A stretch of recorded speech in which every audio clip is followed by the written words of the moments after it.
পুরো বছর জুড়ে ৮টি ভোগ্যপণ্য সাধারণ মানুষের পকেট কেটেছে সবচেয়ে বেশি।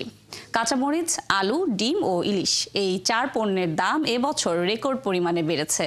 কম দামি সবজি হিসেবে পরিচিত পেঁপের দামও বছরের ব্যবধানে বেড়েছে ৪৫%। সাধারণ ক্রেতাদের প্রশ্ন, আগামী বছরও কি তাই হবে? ফয়সাল রয়েলের প্রতিবেদন।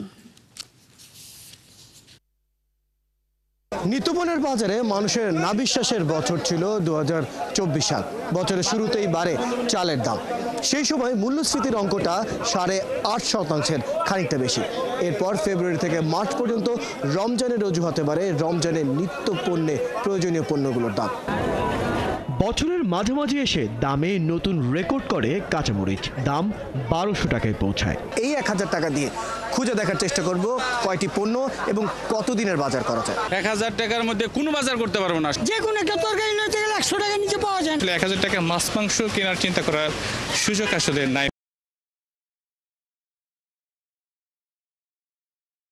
গতকাল থেকে আমরা ১০ টাকা একদিনে ১০ টাকা বাড়তে বন্ধ দেখছি। বছরের সপ্তম মাসে ভারত পেঁয়াজ রপ্তানি স্থগিতের পর দাম ছুঁয়ে যায় সেঞ্চুরির ঘরে। জুলাই আগস্টের গণঅভ্যুত্থানের সময়টায় বাজারে অস্বস্তি বাড়ে। তখনও বাড়ছিল চালের বাজার। ভোক্তা অধিকার ও শিক্ষার্থীদের মনিটরিংয়ে কিছুটা স্বস্তি ফেরে বাজারে।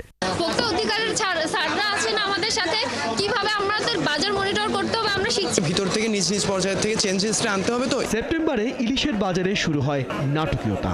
ইলিশের দাম চলে যায় সাধারণের নাগালের বাইরে। বন্যার অজুহাতে রেকর্ড গড়ে ডিমের বাজার, দাম ছোঁয় রেকর্ড ১৮০ থেকে ১৯০ টাকা ডজনে। সরকারের নজরদারিতে নিয়ন্ত্রণে আসে পরিস্থিতি। অতীতের সব রেকর্ড ভাঙে আলুর দামও। সরবরাহ সংকট দেখিয়ে দামে সেঞ্চুরি হাঁকিয়ে যায়।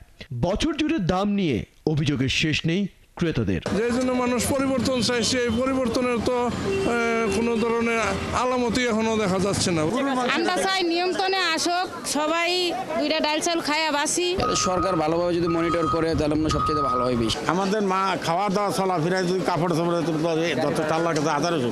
নিত্যপণ্যের বাজারে চড়া দামের জালে আটকেই থাকলো 2024 সাল। তাই আগামী বছর কিছুটা হলেও মূল্যস্ফীতি কমা এবং দাম যাতে নাগালে আসে সেই দাবি তাদের। ফয়সাল রয়েল, ৭১, ঢাকা।